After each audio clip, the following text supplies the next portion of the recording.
이 유다가 지금 흩어져서 핍박 속에서 이리저리 숨어 있고 나그네 생활했던 그리스도 안에서 형제요 자매가 된 그런 사람들을 향해서 격려하고 소망을 주고 이런 이제 시들어 버리니까 신앙이 이제 모아놔야 장작불이 허를 타고 활이 기듯이 이제 모여서 기도하고 찬양하고 이럴 때는 힘이 있는데 이제 핍박 속에서 이리저리 다 흩어졌잖아요. 흩어지다 보니까 이제 시간이 흐르고 또 해가 가고 그러다 보니까 이제 그들이 점점점 이제 시리에 빠지고 이제 시들시들해지듯이 이제 그럴 때 사도들이 이제 편지를 쓰는 거예요. 예를 들어서 베드로가 흐트러진 나그네된 자들에게 가바도키아, 빌르 또 이 본도 막 이런데 그 기록을 하면서 편지를 쓰잖아요. 베드로도 편지 썼죠. 또 야고보 서신도 지금 그런 연유에서 더 나아가서 요한 사도도 마찬가지. 이때 겹친 것이 뭐냐면 핍박 속에서 흩어졌죠. 그 다음에 이단들이 여기저기서 우죽순처럼 나와서 판을 치기 때문에 또 거기에 그물에 걸려서 넘어지기도 하고 빠지기도 하고 그래서 이것을 이제는 전도하는 것 참 중요하지만은 예수 믿고 일꾼으로 양육해야 할 그들이 이단에게 넘어간다는 것은 제대로 가르쳐야 된다. 그래서 근데 이제 흩어져서 이제 여기저기 이제 다 흩어져 있기 때문에 어떻게 하느냐 다닐 수가 없잖아요. 그래서 인편으로 보내고 이 편지를 써서 보내면서 그 편지를 통해서 읽고 또 읽어서 전에 들었던 그 내용들을 상기시키고 또 새로 정리해서 일러줬고 이렇게 해서 모두 다 사도들과 더불어서 지도자들이 총동원되어 그들에게 무장할 수 있도록 하는 내용들이 서신서입니다. 그 중에 일반 서신이라고 하는 요한 1서, 요한 2서, 요한 3서, 또 유다서, 베드로 전서, 베드로 후서, 히브리서 이런 내용들을 기록하게 된 거예요. 그럼 오늘 우리는 유다서 강해를 통해서 이제 끝마무리잖아요. 끝마무리 되면서 축복으로서 결론을 맺습니다. 이 축복으로 결론을 맺는데 우리는 이 축복이라고 하는 그 개념을 자칫 잘못하다가는 이방인들의 가지고 있는 축복과 구별을 하지 못하고 거기에 유혹에 빠진 경우가 많이 있어요. 그래서 예수 믿더라도 뭐 잘된 것도 없더라 이런 말하는 자체가 주님께서 가르쳐 주신 그 축복론과 자기가 알고 있는 축복하고는 완전히 판이하게 다른 겁니다. 우리 한국교회가 어느 민족보다도 더 열심히 있고 대단한 급성장에서 한때는 80년대는 세계 모든 교회들이 한국의 교회를 배우기 위해서 교회 성장학자들이 모였어요. 근데 지금은 교회 성장학자들이 한국에 대해서 관심도 없습니다. 그 전에 성장이 한국에 보니까 성장은 성장인데 얼마 가지 못한다. 진단을 그렇게 내린 학자들도 많이 있었어요. 근데 세계적인 교회가 한국에 다 모이다가 보니까 어쨌든 급성장했지 않느냐. 모이는 거 봐라 해서 학자들이 와서 예배하는 모습 모든 걸 다 점검해서 이래서 성장했다. 해서 이제 학적으로 정리해서 이제 한국 교회를 배워야 된다. 그런데 성장학이라는 단어가 사라져 버렸어요. 여기서 냉철하게 아주 예민하게 정확하게 진단한 것은 뭐냐면 한국에서 가르치는 그 교회 성장학은 시대에 맞게끔 그 흐름을 잘 잡아서 성장한 것이지 복음적인 것이 아니다. 이걸 지적한 학자들이 있었어요. 순복음 교회 교단이 왜 성장했냐? 학자들이 하는 말이에요. 복음은 진정한 복음의 진수가 아니다 이거예요. 그런데 한국의 새마을 운동에서 잘 살아보세 막 운동할 때 예수 믿고 복받아야 된다. 복받아야 된다 해서 거기에 맞물려서 그렇게 성장했다. 제가 아는 어떤 목사님이었어요. 그분이 이 가련동에서 목회를 하다가 반포가 항상 그때 한참 그 강남 아파트 붐이 일어났을 때 그 강남으로 가야 된다 해서 강남으로 가서 개척을 했습니다. 근데 그분의 설교를 제가 들어봤는데 진짜 달변가요. 얼마만큼 말을 잘하는지 몰라요. 그래서 그분도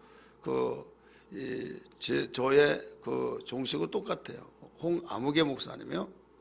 우리 홍가는 말을 잘하는 사람 별로 없는데 그분은 돌변인가 봐요. 얼마만큼 말을 잘하는지 다다다다 숨도 안 쉬고 말하다시피 해요.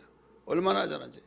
그래서 제가 그 전수화 때인데 이제 그 교회를 순회하면서 교회 성장하는 교회를 다니면서 우리 모임이 있거든요. 저녁에 그분으로부터 모든 세미나 아닌 세미나를 담화를 듣고 그 다음에 저녁에 거기서 기철회하고 새벽 예배를 보고 그 다음에 이제 나오는 거예요. 한 달에 한 번씩 교회마다. 그래서 가장 성장했다고 하는 그 교회와 가장 실패했다고 하는 교회를 이제 흐름이 둘로 나눠 가지고 다니는데 그때 설교를 듣는데요. 잘잘잘잘잘잘 하는데 뭐 얼마나 잘하는지 몰라요. 야 정말 잘한다. 저는 웬만하면 잘한다고 말하지 않거든요. 그런데 정말 잘해요. 근데 그분이 가련동 그 산꼭대기 있는 데서 예배당 하더니 이건 너무 높아서 성장이 안 된다 해서 그 불광도 있는데 거기 있다가 또 상가를 얻어서 교회를 거기에서 또 이쪽에서 하다가 나중에 합쳐서 어디로 강남으로 이사 갔다 이거예요. 그래서 이렇게 개척이라고 말은 하는데 그래서 설교를 들을 때 그 내용이 지금도 잊혀지지 않는 것이 이 적극적인 사고, 이 조인기 목사님의 그 설교를 카피한 그런 유사예요. 근데 거기에서 그 설교를 들으면서 전사가 알겠습니까? 그러나 학적인 면에서 한참 무르익을 때니까 이건 복음적이 아니다 하는데 그럼 한번 설교 들어봐 가지고 알겠습니까? 그런데 이제 그 교회 전사님이 우리 후배인데 거기서 사역을 하고 있을 때 그 설교 어떻냐 그랬더니 그 이제 이런 식이라는 거죠. 근데 역시 강남에 가서 이제 부자로 살아야 된다, 복 받아야 된다 해서 했는데 이제 한 그 10년 정도 가서 축축 성장하더니 나중에는 복 받으라는 말을 얼마만큼 많이 하든지 하는데 그 복이 복음적인 복이 아니라 우리 한국의 사마니적인 그 복을 강조하고 있는 거죠. 그리고 복 못 받으면 이건 저주받은 것이다. 이건 하나님의 그 사람이 아니다. 할 정도로 얼마나 이 모든 것을 거기에 맞춰서 성경을 이야기하고 했을 때, 그러면 여러분 복음을 위해서 사는 사람이 부자로 못 살아요? 있으면 주고 또 긍휼을 베풀고 구제하고 선교하고 하다 보면 그럼 못 살면 그 사람 저주받는 거냐 이죠. 아니잖아요. 근데 거기에서 나중에 너무나 이제 그 말을 많이 들어가 보니까 이제 강남 사람들 굉장히 부자잖아요. 돈이 쓰더라도 어디에 쓸지를 몰라가지고 그런데 우린 지금 그 소리를 듣고 싶지 않다. 정말 하나님의 뜻대로 살려고 하는데 부자 돼서 나는 지금 더 이상 부자 되고 싶지도 않다. 내 속에 부자 되더라도 갈급하고 내 속에 정말로 그 뭔가 모르게 갈증을 느낀데 그게 해소가 되지 않는 거야.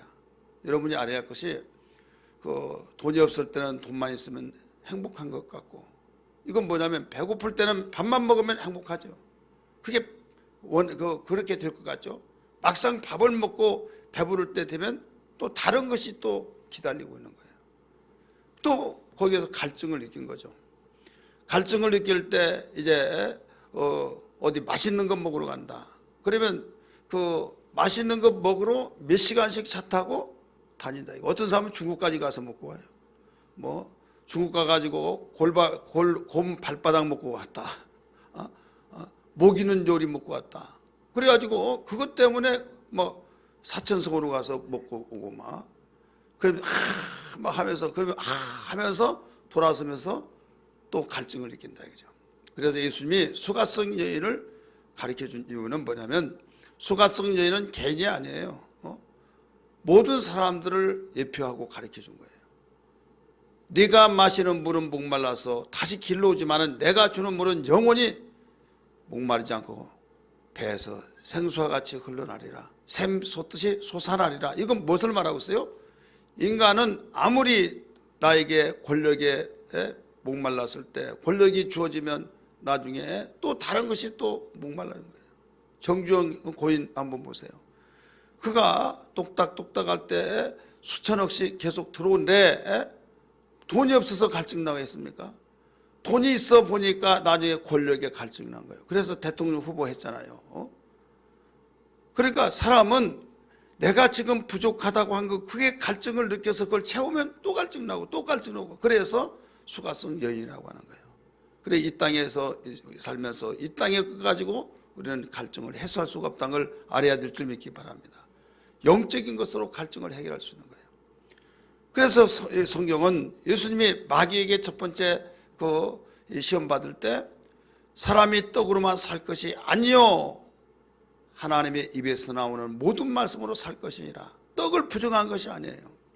그래서 제가 여러분에게 강조한 것은 떡으로만 이 만자를 액센트하라고 했잖아요.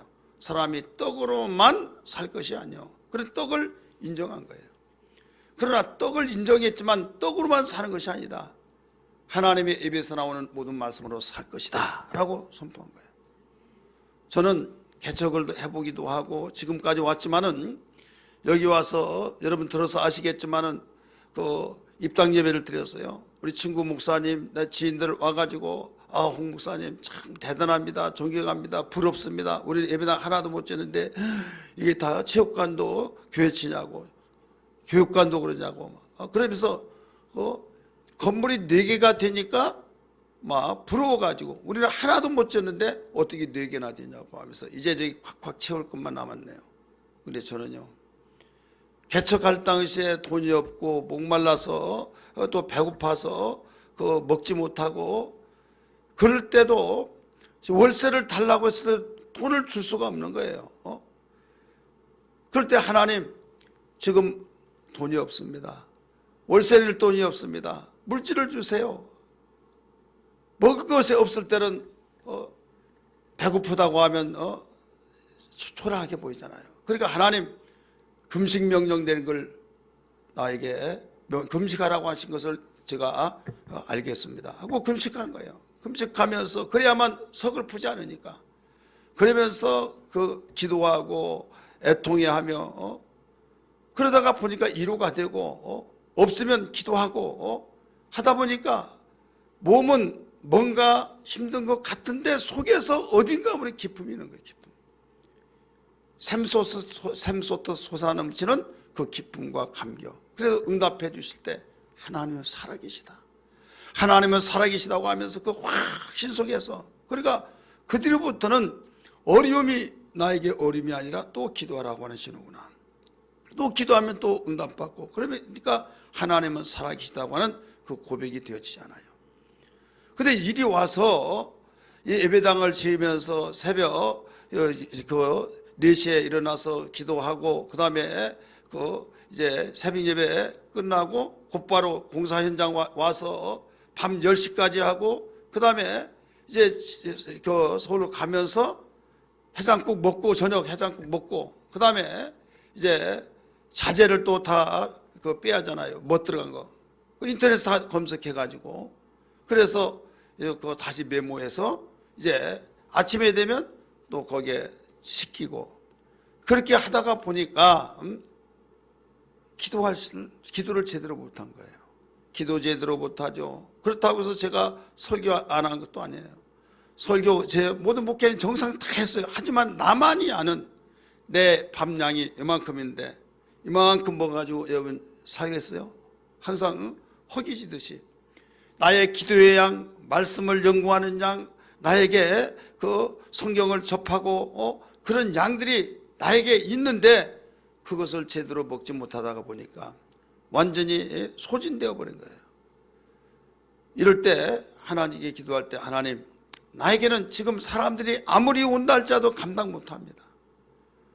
나는 이게 중요한 것이 아니라 지금 내 마음 아시죠? 하면서 주마등처럼 스쳐가는 것이 뭐냐면, 개척할 때 물질 없을 때 하나님 물질 30만 원만 주세요, 하나님 3명만 보내주세요, 4명만 보내주세요 하는 그 기도하면서 애통하면서 그 기쁨과 감기, 핍박을 받더라도 굶더라도 내 영혼이 충족되니까 기쁨으로서 견뎌내더라 이거예요. 믿으시길 바랍니다. 그런데 단산 볼 때 부러워하고 축한다고 하고 아무리 말을 해줬다 할지라도 나에게는 그게 기쁨이 아니었어요. 하나님, 제 사정을 아시죠? 사람을 아무리 많이 보내준다 할지라도 저 감당 못해요. 나에게 가장 중요한 것은 다른 것이 아닙니다. 나에게는 주님이 필요합니다. 주님이 필요합니다 하면서 계속 밤새도록 주님이 필요하다고 하면서, 나는 예수님 필요합니다, 나는 예수가 필요합니다, 예수 필요하다고 하면서 흥얼흥얼 기도하고, 이것이 다른 기도 하나 들어가지 않았어요.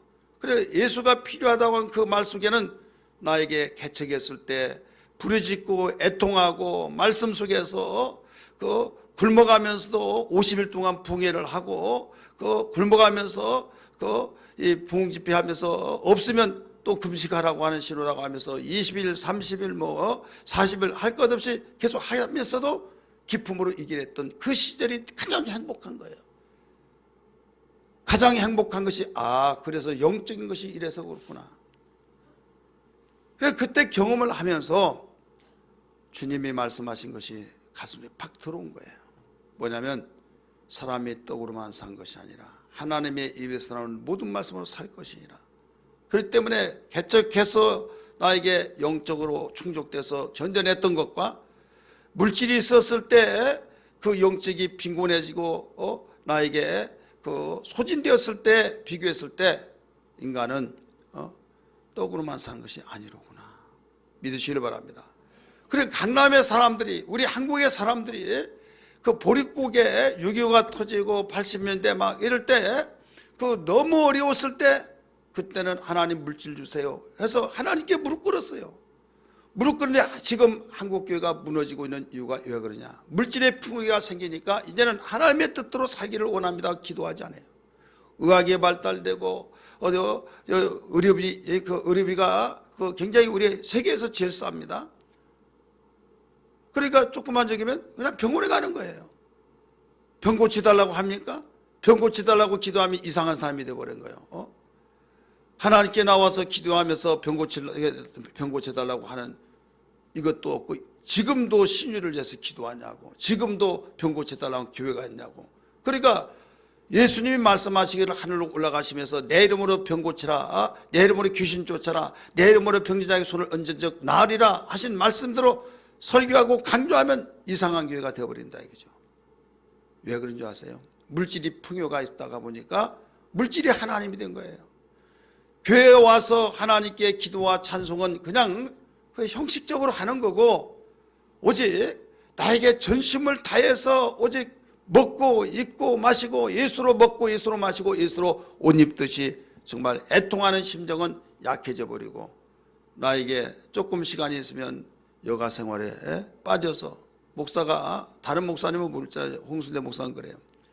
봄이 되면 두려워요. 왜 두려워요?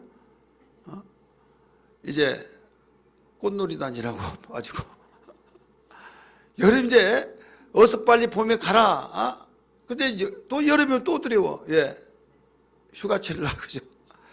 이제 휴가철에다가 또 지나가면 또 가을 단풍, 겨울이면 또 왜 추워서 이제 뭐 하나 또 생겼어요. 이제 캠핑족들이 생겨가지고 이제 그 가을하고 겨울하고 그 사이에 또 캠핑의 그 계절이라 해가지고. 왜 이렇게 돼요? 근데 여러분, 생명력이 없으면요, 이래서 못 나왔습니다, 저래서 못 나왔습니다, 나올 시간 없어요. 그래도 우리 교인들은 그걸 이기고 극복하고 하는 그 비율이 많지만은 그냥 의식으로 다닌 사람들,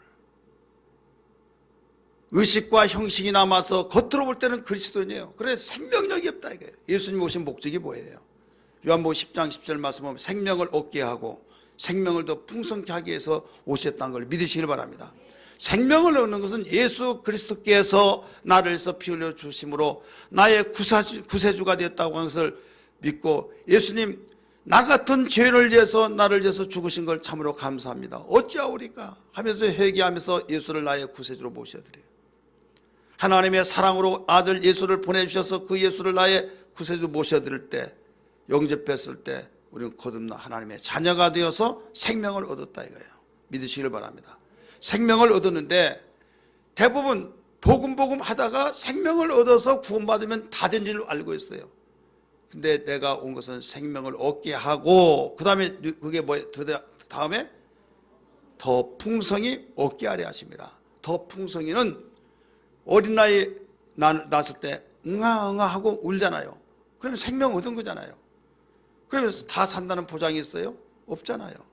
중간에 병들어 죽기도 하고 불의의 사고로 죽기도 하고 이모저모 다양하게 그 부모보다 먼저 죽는 가운데 가슴앓이가 되어지고 가슴에 붙는 이런 일들이 얼마나 많습니까? 생명이 풍성하지 못해서 그렇다 이거예요.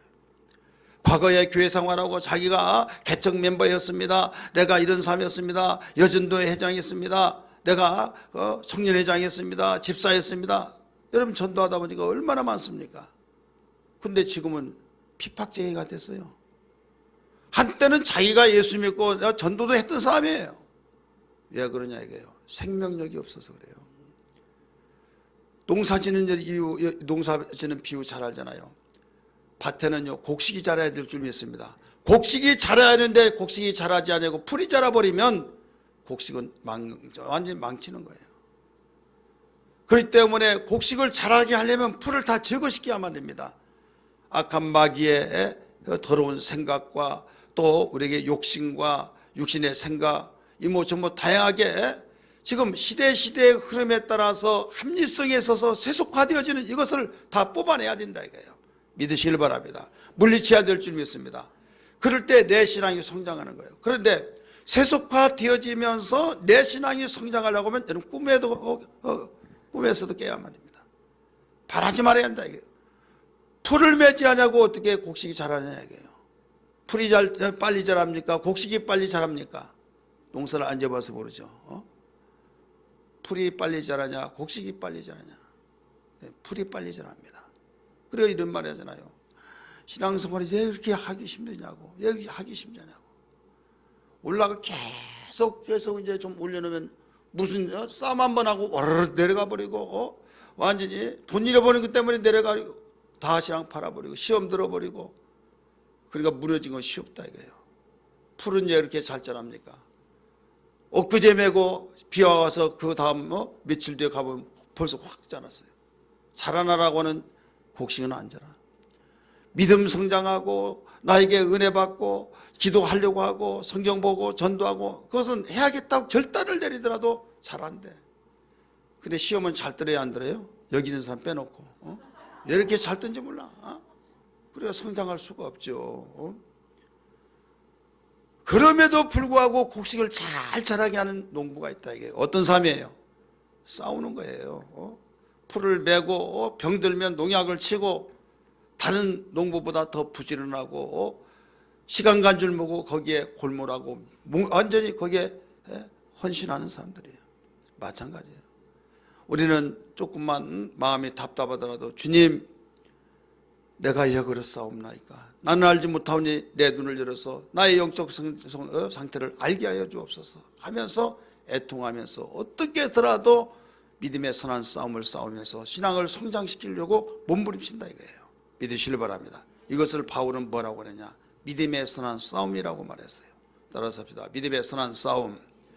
그래서 믿음의 선한 싸움을 싸우지 아니하고는 절대로 신앙이 성장할 수가 없어요. 그렇기 때문에 은혜를 받기 위해서 우리가 하나님의 은혜를 덤으로 주셨잖아요. 근데 두 가지예요. 하나는 하나님이 은혜를 주셔야겠고, 하나는 은혜를 주셨으면 내가 이제는 그 은혜 생활을 해나가는 데서 방해자인데 방해자가 있는데 방해자를 이겨내야만 됩니다. 은혜는 하나님의 덤으로 받았어요. 그러나 방해는 마귀가 우리를 넘어뜨리려고 밤낮을 가리지 않고 있기 때문에 마귀를 이겨내야 하는데 그냥 이길 수 없어요. 울어도 힘써도 참아도 할 수 없지만은 오직 예수의 이름으로 믿음으로 주님이 주신 그 이름으로 싸워 이겨야 될 줄 믿기 바랍니다. 그래서 신앙이 어떤 무엇보다도 가장 귀하다는 가치성을 먼저 가져야 해요. 제 1순위로 여겨야 된다 이게요. 근데 많은 사람들이 왜 신앙생활을 껍데기 신앙, 쭉쟁이 신앙을 합니까? 이유는 다 나름대로 있죠. 그러나 근본적인 것은 뭐냐면 신앙생활을 1순위에 놓지 않고 여가 생활 중에 하나예요. 그러니까 조금 하다가 보면 신앙생활 하면 재미없어. 나하고 안 맞아. 나하고 안 맞다고 팽개쳐버립니다. 힘들게.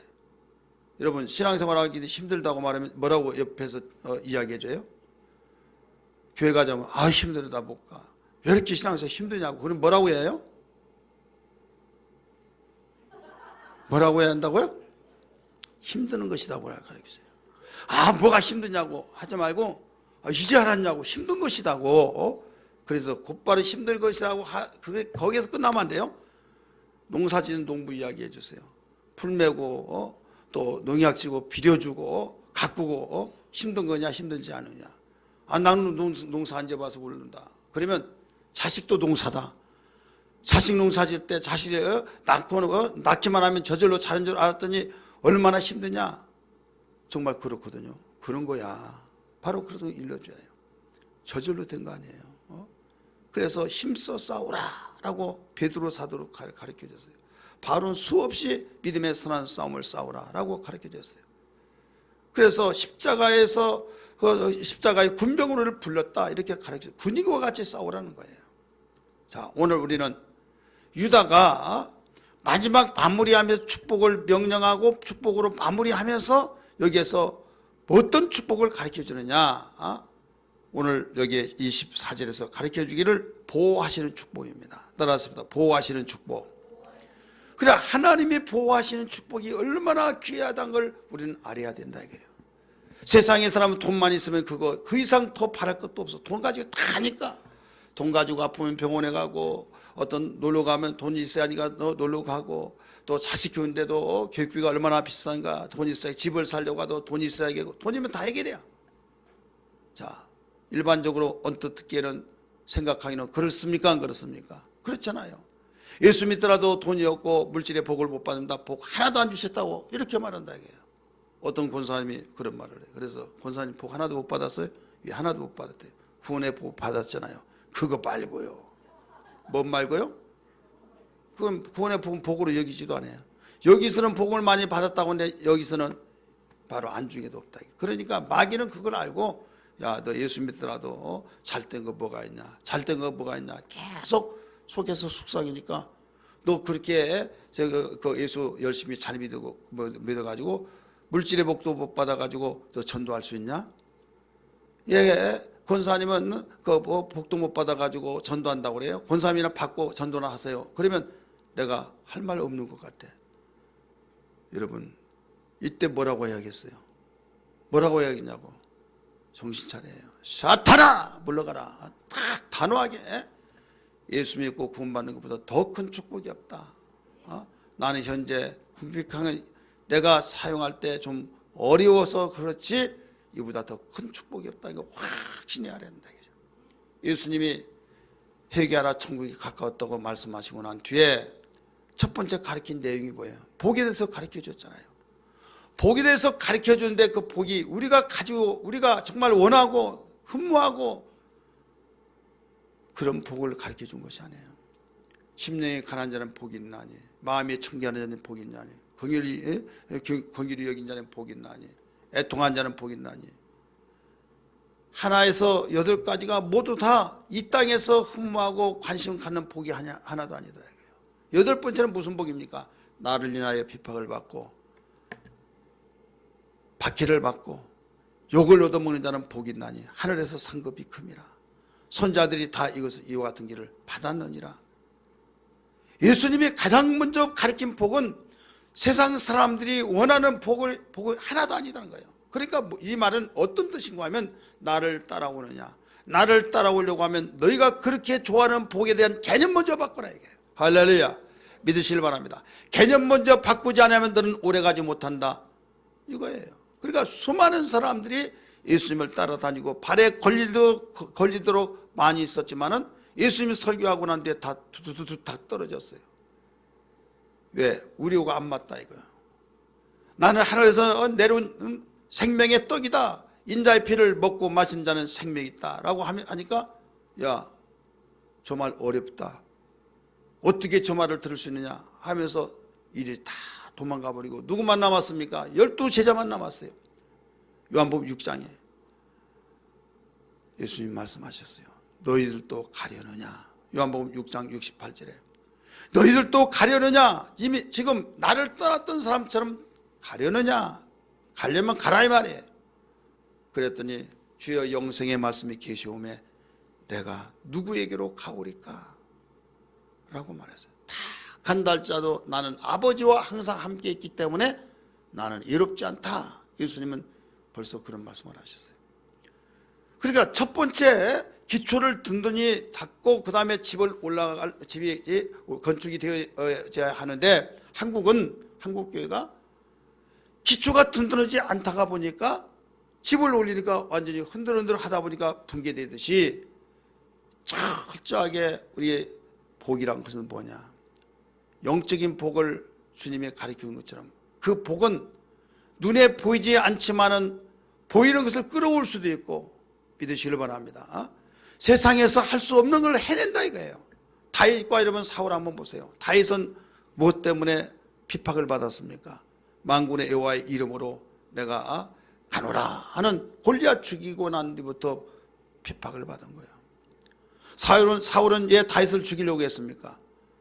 저자를 놨으면 내 자리를 저에게 넘겨줄 수밖에 없구나. 그것 때문에. 그래서 결국은 저자를 잘라내고 일찍부터 없애야만 내가 편안하게 살다가 내 아들에게 왕권을 물려주겠구나. 그것 때문에 죽이려고 한 거예요. 자, 이때 자기를 보호하고 자기가 왕이니까 모든 걸 다 할 수 있을 것처럼 생각했죠. 왕이 무엇을 못합니까? 다 하잖아요. 그런데 38년 동안 그렇게 죽이려고 했던 다윗을 죽이지 못했어요. 왜 죽이지 못했을까요? 하나님이 보호하셨기 때문에. 할렐루야. 이 보호의 축복이 이렇게 큰 거예요. 사랑하는 성도들이요, 돈으로 보호할 수 없는 것들이 얼마나 많습니까? 돈으로 보호할 것 같으면 여러분 돈 많은 사람 죽지도 않고 여러분 어림당하지도 않고 돈으로 다 해결할 수 있을 거예요. 그러나 돈이 수없이 많고 써보지도 못하고 그 아까운 거 어떻게 써버리는데 써보지도 못하고 먹어보지도 못하고 그냥 죽는 사람이 얼마나 많습니까? 우리는 정신 차려야만 됩니다. 오늘 본문에서 유다가 축복의 결론을 내리면서 인사에 대한 결론을 내릴 때 뭐라고 했습니까? 보호하는 축복을 여기에서 가르쳐주고 있지 않습니까? 24절 다시 봅니다. 능히 너희를 보호하사 거침이 없게 하시고. 자, 거침이 없다. 자, 돈 있는 사람이 거침 없는 것처럼 없는 것 같은데 딱 덫에 걸려버려야 안 걸려요? 걸리죠. 돈 가지고도 안 된 것이 있잖아요. 자, 대법관 자기들이 다 모든 걸 다 할 수 있을 것 같은데 이런 날이 올 줄 몰랐죠. 명예 있는 사람 잘 나간 줄 알았죠. 그런 명예가 추락하는데 완전히 명예가 막 존경을 받고 이름이 떨치고 그럴 때 몰랐던 이름이 다 나중에 추락해버리면요 참으로 추하게 되는 거예요. 근데 하나님이 보호한 사람은 완전히 거침이 없이 나간다 이게요. 할렐루야. 요셉을 죽이려고 했을 때 여러분 형들이 죽이려고 했을 때 어땠습니까? 요셉을 죽이려고 했을 때 하나님이 보호하시니까 거침없이 나가잖아요. 자, 장사꾼이 팔았습니다. 장사꾼이 팔았는데 수많은 사람에게 팔 수도 있지만은 애굽의 총리가 되어진 그 가정에 팔렸다고 하는 사실. 종으로 팔렸으면 평생 종이 됐을 거예요. 노역했을 거예요. 그러나 수많은 그 장사꾼들이 있지만은 미디안 장사꾼이 보디발의 집에 완전히 거기에 앉혀놨다 이게요. 근데 누가 그렇게 보호하셨어요? 하나님이 하신 거예요. 그래서 나중에 총리가 되잖아요. 형들로 미움을 받고 이미 아버지는 죽은 줄 알았지만 하나님이 보호하니까 이런 놀라운 축복의 역사가 나타난다 이게요. 이걸 누가 하겠습니까? 돈으로 할 수 있겠습니까? 명예로 할 수 있겠습니까? 아니면 어떤 자기의 기술로 하겠습니까? 자기의 지인들을 동원시켜서 할 수 있겠습니까? 그렇게 할 수가 없잖아요. 하나님이 다니엘을 보호하시니까 사자굴 속에 던짐받고도 사자가 입을 다물게 하신 것을 뭘로 알 수 있습니까? 할 수가 없잖아요. 성경은 이런 이야기로 수없이 가르쳐 놓고 있어요. 보호하는 축복이 이렇게 크다, 이걸 선포해 주고 있다는 것을 믿으시길 바랍니다. 따라서 보호하는 축복. 이 보호하는 축복은요, 동가적으로 비교가 안 됩니다. 저는 그 어려운 일을 당했을 때, 그때 제가 교통사고를 났어요. 신학교 강의를 하고 우리 형수님이 회갑이라고 그래서 고속도로를 달리는데, 그날 저녁에 그 교회가 이제 그 어려웠을 때는 잠도 안 오잖아요. 밤새도록 처리하고 한 집을 신방하고 곧바로 강의하고, 그 다음에 저기 남부 순환도를 타서 이제 경부고속도로 가는데 평택 미처 못 하는데 거기에 너무 졸린 거예요. 잠 하나 자지 못했으니까 급벅급벅 하다가 뺨을 때리면서, 근데 갓길에 세울 수가 없어요. 겨우겨우 빠져나와서 고속도로를 진입해서 이제 기흥휴게소까지 왔습니다. 제가 어떤 생각을 했는 줄 아십니까? 신문 날 일이냐? 난 또 목사잖아요. 목사, 그 고속도로에서 대형 사고 뭐 해서 신문 나면 하나님 영광 가리지. 그리고 또 하나는 우리 교인들 가운데서 그 이제 나갔던 사람이 사고 났대. 그러면 이제 그것도 좋지 않잖아요. 정신을 바짝 차리고 가는데요. 나중에 그 자다가 이제는 일어나야겠다. 그리고 한 30분 잔 것 같아요. 그래서 또 졸려요. 눈을 비비면서 이제 고속도로 페달을 밟는데, 이제 속도가 페달이 이제 그 잘 안 밟히니까 고속도로에서 뭐 60, 70 하다가 이거 안 되겠어요. 세게 밟아야 이제 정신 날 것 같아서 가속 페달을 밟습니다. 유익에서 한 100km 달린 것 같았는데, 한참 달리다 보니까 뭐가 두두두두 소리 난 거예요. 이게 어디지? 왜 그러지? 지금 이게 왜 그러지? 나중에 봤더니 고속도로 중앙 분리대 있잖아요. 거기 위에다가 시멘트 해서 위에다가 그 철조망 같은 게 있잖아요. 근데 거기로 올라다니라고 부두두두 하는 거예요. 그래서 사고로구나 해서 브레이크를 팍 밟았어요. 근데 씩 소리 하면서 삐 이렇게 둘러서 유턴이 돼가지고 서울 쪽으로 방향이 되는 거예요. 근데 1차선, 2차선, 3차선, 4차선 노견이었어요.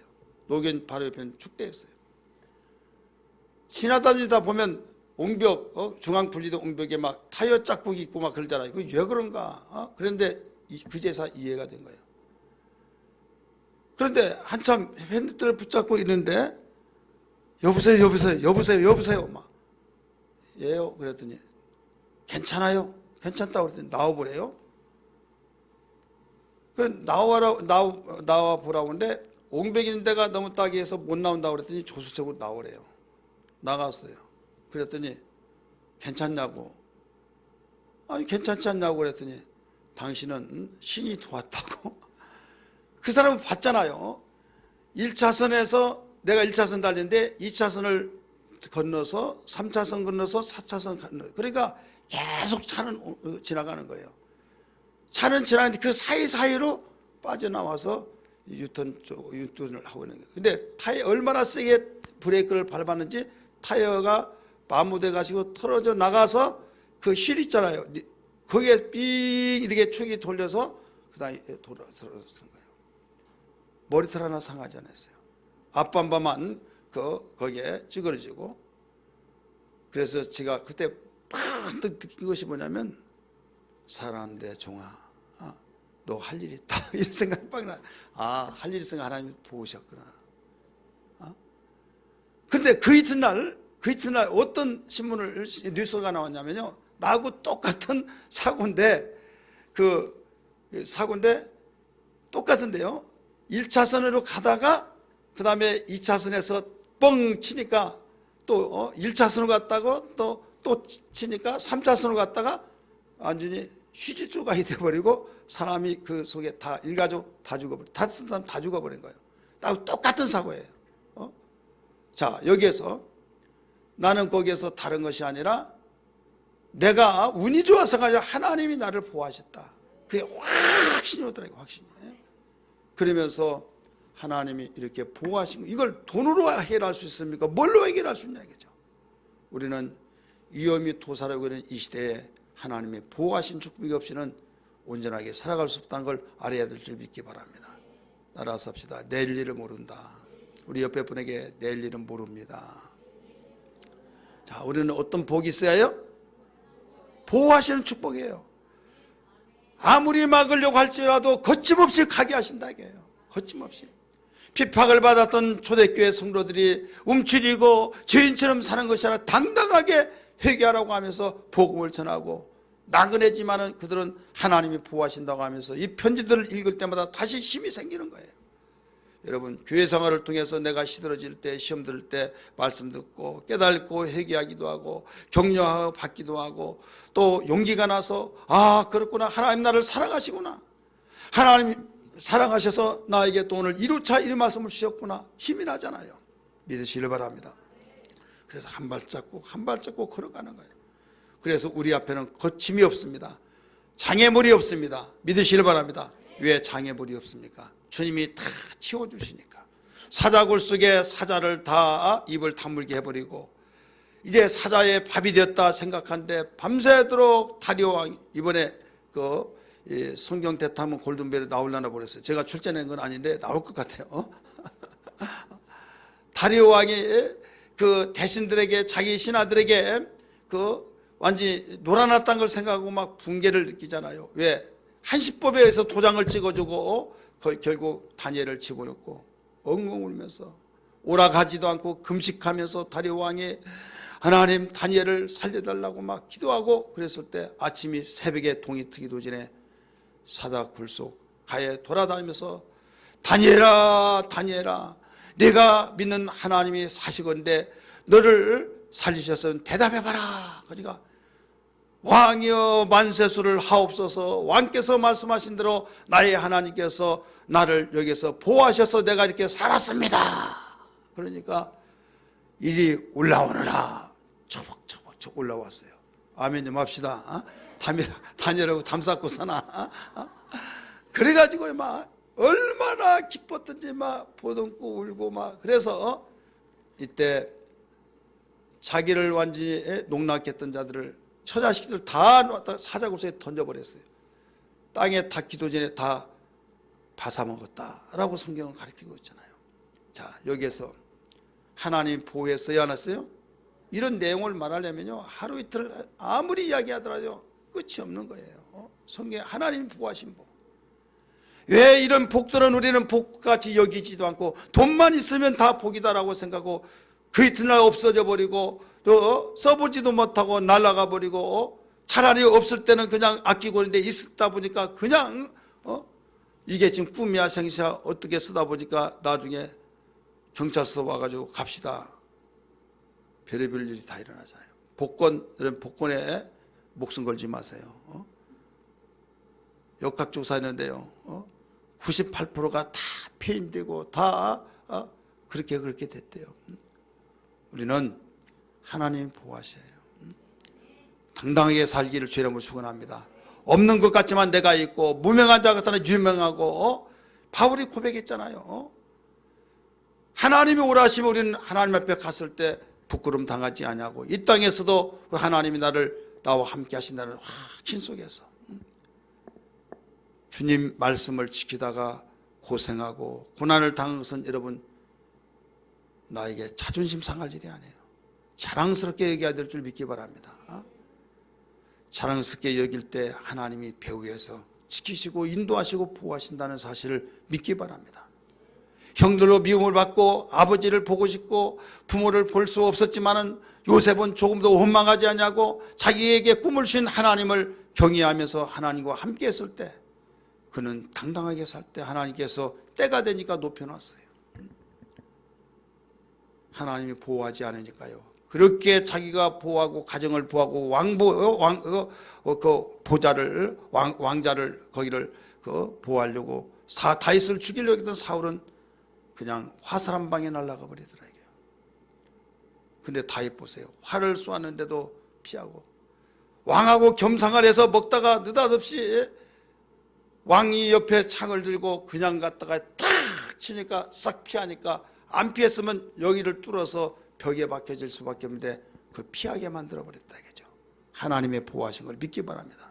그래서 그 유명한 시가 있잖아요. 시편 23편 여호와는 나의 목자시라 내가 부족함이 없으리로다.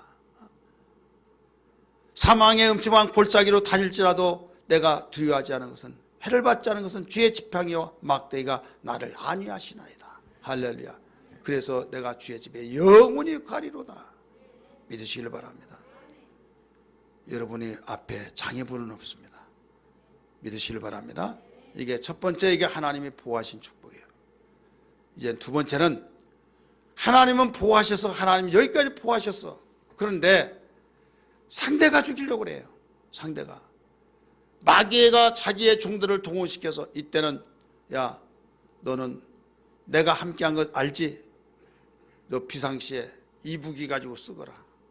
이 무기 가지고 어떤 무엇이라도 이 한 가지면 모든 걸 다 된다 이게.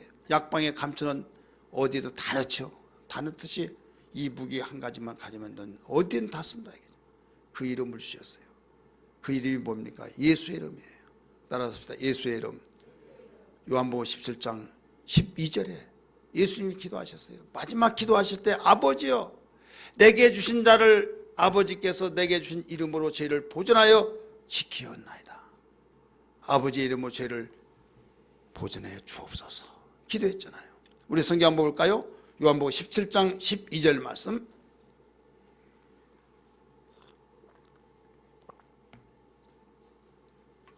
(17절) 읽으세요. 12장 12절 17장 12절 시작. 내가 그들과 함께 있을 때 내게 주신 아버지의 이름으로 그들을 보존하고 지켰나이다.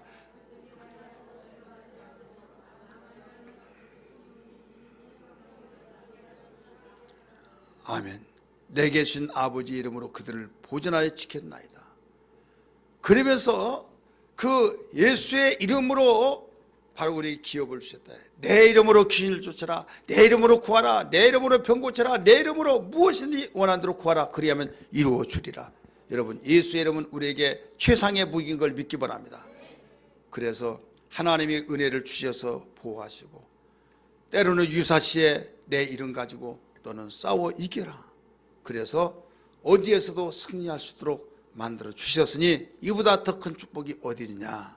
이걸 알았던 유다는 여기에서 축복하기를 능히 보호하시는 그 축복을 우리에게 일러주신 겁니다. 오늘 이 복을 어떤 복보다 가장 귀하고 가장 귀하게 여겨서 하나님께 감사 찬송 돌리면서 담대하게 당당하게 살기를 주의 이름으로 축원합니다. 할렐루야.